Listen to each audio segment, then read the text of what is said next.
oksha thongbsida akoigi makhoinga pidik pidik pidik ke sauraga akoigi khamen sinbaga hapuga tiktak tiktak tiktak tiktak ke tawdo adu samalaktana akoi nganu oin pik pik pik pik pik an kangkhlaga kui angtang nganu jungtang seba oigena ngasi se thorong tokjabni adu isorn sambi nang adu nang nganu sadu kaigino aigi yum sabagi thabai ingang suminariba umtari umta haung saminage habagi wakanda thorong tokjabni adu moini si am pam na nganu saningen sumar ain paizari nganu neba masi ekta thongai ka pidik pidik pidik sora hangam pire se hapuga adi kamesin ba hapuga alu ga sugar hapuga adigi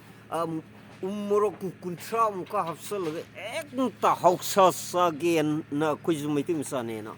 adumaina khanjabo wakane